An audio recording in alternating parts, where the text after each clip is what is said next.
السلام علیکم دوستو، میں ہوں علی جاوید نقوی۔ شروع میں سب نے یہ سمجھا کہ روس اور چین ہمیشہ متحد رہیں گے کیونکہ ان دونوں کی مغرب خاص کر امریکہ سے نفرت مشترکہ ہے، لیکن حال ہی میں اس دوستی میں دراڑیں آنا شروع ہو گئی ہیں۔ مشہور کہاوت ہے کہ جیو پولیٹکس کے کھیل میں کوئی مستقل دوست نہیں ہوتا اور کوئی مستقل دشمن بھی نہیں ہوتا، صرف مستقل مفادات ہوتے ہیں۔ آج ہم روس اور چین کے تعلقات کا گہرائی سے جائزہ لیں گے اور دوستی کے ظاہری اظہار میں پیدا ہونے والی دراڑوں کو نمایاں کریں گے۔ یوٹیوب پر آج کے دور میں اب پتہ نہیں یہ یوٹیوب کی پالیسی ہے یا اتفاق، جیو پولیٹکس پر ویڈیو مشکل سے ہی ملتی ہیں، خاص کر چین اور روس کے حوالے سے۔ اکثر یوٹیوب کے الگورتھم کی وجہ سے دب جاتی ہیں۔ اگر اب آپ جو ہے ہماری مدد کرنا چاہیں تو نیچے دیے ہوئے لائک بٹن پر کلک کریں، چینل کو سبسکرائب کریں۔ اگر ویڈیو اچھی لگے تو اسے سوشل میڈیا پر بھی شیئر کریں۔ اس سے پہلے کہ ہم دونوں دیو قامت طاقتور ممالک چین اور روس کے درمیان بڑھتے ہوئے تنازع پر بات کریں، آئیے دیکھتے ہیں کہ ان کے تعلقات کیسے شروع ہوئے۔ روس اور چین ہمیشہ سے سیاسی دوست نہیں تھے۔ 60 کی دہائی میں دونوں کے درمیان ہم آہنگی نہیں تھی۔ دونوں ممالک غیر ملکی کمیونسٹ ریاستوں اور سیاسی تحریکوں پر کنٹرول کرنے کے لیے مقابلہ کرتے رہے۔ کئی ممالک میں دو حریف کمیونسٹ جماعتیں تھیں جو ایک دوسرے کے خلاف تھیں، یہاں تک کہ پاکستان میں بھی کمیونسٹ چین اور روس بلاک میں تقسیم تھے۔ کچھ چینی کمیونزم کے گیت گاتے تھے اور کچھ روسی کمیونزم کو سپورٹ کرتے تھے۔ چین اور روس کے ان سیاسی نظریاتی اختلافات نے پاکستان اور دنیا بھر کے کمیونسٹوں کو بھی شدید نقصان پہنچایا۔ 1969 میں ایک مختصر سرحدی تنازع ہوا جسے سینو سوویت سرحدی تنازع کے نام سے جانا جاتا ہے۔ یہ تنازع 7 ماہ تک جاری رہا اور بعد میں حل ہو گیا، لیکن دونوں ممالک کے درمیان تلخی چھوڑ گیا۔ سوویت یونین کے خاتمے کے بعد روس اپنی پالیسی میں تبدیلی لایا اور دیگر ممالک کے ساتھ اچھے تعلقات قائم کرنے کی کوشش کی۔ اس پالیسی کے تحت انہوں نے سرحدی تنازع کو حل کیا اور 1990 کی دہائی میں شراکت داری کی طرف بڑھنے لگے۔ 2001 میں انہوں نے ماسکو میں معاہدہ دوستی اور ہمسائیگی پر دستخط کیے جس میں صدر پوٹن اور چینی صدر شامل تھے۔ یہ 20 سالہ معاہدہ اقتصادیات، سفارتکاری، جیو پولیٹیکل تعلقات کے حوالے سے تھا۔ دلچسپ بات یہ کہ اس معاہدے کی شق 9 کے مطابق دونوں ممالک ایک دوسرے کی مدد کرنے کے پابند ہیں۔ اگر جنگ کی صورتحال پیدا ہو جائے، اس شق میں کہا گیا ہے کہ جب کوئی فریق یہ سمجھے کہ امن کو خطرہ لاحق ہے یا اس کی سلامتی کو نقصان پہنچ رہا ہے تو دونوں فریق فوری طور پر رابطہ کریں گے اور مشاورت کریں گے تاکہ اس خطرے کو ختم کیا جا سکے۔ اس معاہدے میں انٹیلیجنس شیئرنگ اور جوہری ہتھیاروں کے عدم استعمال کا وعدہ بھی شامل ہے، یعنی دونوں ممالک پہلے حملہ کرنے کے لیے جوہری ہتھیار استعمال نہیں کریں گے۔ یہ معاہدہ 2021 میں تجدید کیا گیا اور ایسا لگتا ہے کہ دونوں فریق مل کر کام کرنے کا ارادہ رکھتے ہیں۔ بظاہر ان کا اتحاد مضبوط دکھائی دیتا ہے۔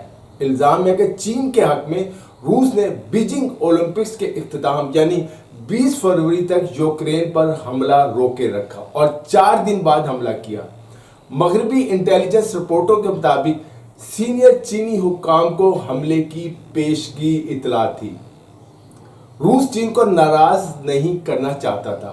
ہم نے دونوں ممالک کے درمیان شراکت داری یا دوستی کا تو بتا دیا، لیکن اب ہمیں دیکھنا ہے کہ چین روس اتحاد 2 دہائیوں تک کیوں برقرار رہا۔ ان کے تعلقات کو سمجھنا ہمیں بتائے گا کہ وہ کتنے مضبوط یا کمزور ہیں۔ اس طرح ہمیں روس اور چین کے اختلافات کا بھی پتہ چلے گا جو مسلسل بڑھ رہے ہیں۔ کہاوت ہے کہ آپ کے دشمن کا دشمن آپ کا دوست ہے۔ کئی لوگ اسے حضرت علی علیہ السلام سے بھی منسوب کرتے ہیں۔ چین اور روس کی دوستی مغرب خاص طور پر امریکہ کے خلاف ان کے مشترکہ حکمت عملی پر مبنی ہے۔ روس اور امریکہ کے مسائل پر بات کرنا ایک الگ ویڈیو کا تقاضا کرے گا کیونکہ دونوں ممالک معاشی، عسکری اور عالمی اثر و رسوخ میں مستقل مقابلہ کرتے رہے ہیں۔ زیادہ تر ممالک یا تو ایک دوسرے کے ساتھ جڑ جاتے ہیں اور لائنیں واضح طور پر کھینچ جاتی ہیں کون کس کا دوست ہے۔ چین ہمیشہ سے نیٹو کے خلاف رہا ہے، جو خود بخود اسے روس کے ساتھ کر دیتا ہے۔ چین کا ماننا ہے کہ امریکہ ایک غنڈہ ہے اور نیٹو اس کے سارے غلط کاموں میں اس کا ساتھ دیتا ہے۔ چین کو نیٹو کے خلاف شدید ناراضگی ہے، جب 7 مئی 1999 کو نیٹو کے طیاروں نے بلغراد میں چینی سفارت خانے پر بمباری کی، جس سے تین جو تھے چینی صحافی ہلاک اور 20 سفارتکار زخمی ہو گئے تھے۔ چین کو ہمیشہ شک رہا ہے کہ یہ ایک دانستہ حملہ تھا اور اس وقت سے چین امریکہ کو اپنا سب سے بڑا دشمن سمجھتا ہے۔ چین اور روس دونوں امریکہ کو کمزور کرنے اور اس کے اثر و رسوخ کو کم کرنے کے لیے ایک دوسرے کے ساتھ تعاون کر رہے ہیں۔ یہ عوامل انہیں فوجی محاذ پر قریب لے کر آتے ہیں۔ روس اور چین کی مشترکہ سوچ انہیں بہترین دوست بناتی ہے۔ انٹیلیجنس شیئرنگ کے علاوہ وہ تائیوان کے گرد سمندری علاقوں میں مشترکہ فوجی مشقیں کرتے ہیں تاکہ اپنی فوجی جو تعلقات ہیں ان کو مزید مضبوط بنا سکیں۔ مزید یہ کہ چین نے امریکہ کی جانب سے روس کو ہتھیار فروخت نہ کرنے کی درخواست پر عمل کیا، لیکن چین روس کو دوہرے مقاصد کے لیے استعمال کرنے کی اشیاء فراہم کرتا ہے، یعنی وہ اشیاء جنہیں شہری یا فوجی مقاصد کے لیے استعمال کیا جا سکتا ہے۔ ان میں ٹیکنالوجی بھی شامل ہے۔ امریکی خفیہ ایجنسی CIA کے مطابق چین روس کو فوجی ساز و سامان فروخت کر رہا ہے خفیہ طور پہ۔ ماضی میں برسوں چین اور روس نے اقتصادی تعاون کو بھی فروغ دیا ہے۔ 2007 میں روس نے چین کو تقریباً $5 بلین مالیت کی اشیاء اور تیل برآمد کیا اور 2019 میں یہ رقم جو تھی تقریباً 5.7 بلین تک پہنچ گئی۔ جب زیادہ تر مغربی ممالک نے 2014 میں روس پر پابندی عائد کی، تب بھی چین چند ممالک میں سے ایک تھا جو روس کے ساتھ اقتصادی تعلقات برقرار رکھے ہوئے تھا۔ فی الحال روس سعودی عرب کو پیچھے چھوڑتے ہوئے چین کا سب سے بڑا تیل فراہم کنندہ بن چکا ہے اور چین جرمنی کو پیچھے چھوڑتے ہوئے روس کا سب سے بڑا تجارتی شراکت دار بن گیا ہے۔ ان کے تجارتی تعلقات کی موجودہ حالت ان کی شراکت داری کو مستحکم کرتی ہے اور جہاں پیسہ بنتا ہے وہاں دوستی بھی بنتی ہے۔ جو چیز ان کے تعلقات کو مزید مضبوط بناتی ہے وہ ان کے نظریات کے درمیان پائے جانے والی مماثلت ہے، ایک جیسے یعنی دونوں حکومتیں مغربی طرز جمہوریت کو پسند نہیں کرتی، نہ روس نہ چین، اور طاقت قائدین کے ہاتھ میں مرکوز ہے۔ چین ایک جماعتی ریاست ہے اور پیوٹن ایک کثیر جماعتی ریاست چلاتے ہیں جو کسی بھی مخالف کو سختی سے دباتی ہے۔ پیوٹن اپنی اپوزیشن کے لیے بہت سخت اور بے حد بے رحم ہے۔ چین اور روس کی اندرونی پالیسیوں میں تقریباً ایک جیسی مماثلت کو دیکھتے ہوئے یہ کوئی حیرانی کی بات نہیں کہ وہ ایک ساتھ اچھے طریقے سے کام کرتے ہیں۔ ان دونوں رہنماؤں کی باہمی دوستی بھی ان کے تعلقات کو مزید میٹھا بنا دیتی ہے۔ چینی صدر نے روسی صدر پیوٹن کو اپنا بہترین دوست قرار دیا تھا۔ اکثر صدور، مختلف ممالک کے صدور ایک دوسرے سے ملنے کی زحمت نہیں کرتے جب تک کوئی ضروری ریاستی معاملہ نہ ہو، لیکن کہا جاتا ہے کہ دونوں چین اور روس کے صدر 40 مرتبہ غیر سرکاری طور پر ملاقاتیں کر چکے ہیں۔ اتنے اچھے تعلقات کے باوجود کیا وجہ ہو سکتی ہے کہ کشیدگی پیدا ہو؟ آئیے اس پر غور کریں۔ جیسے کہ آپ سب جانتے ہیں آج کی جغرافیائی سیاسی دنیا بہت تیزی سے بدل رہی ہے، مفادات بدل رہے ہیں۔ چین اور روس دونوں کو اپنے مفادات زیادہ عزیز ہیں۔ دونوں میں سے کوئی ملک بھی اپنے مفادات سے پیچھے ہٹنے کو تیار نہیں۔ دونوں ملکوں کے درمیان مختلف شعبوں میں مقابلہ بھی جاری ہے۔ دونوں ممالک کے درمیان گیس کی قیمتوں کے بارے میں جاری تنازعات ہیں۔ یوکرین پر حملے کے بعد یورپی یونین نے روس سے گیس اور دیگر مصنوعات کی خریداری بالکل بند کر دی ہے۔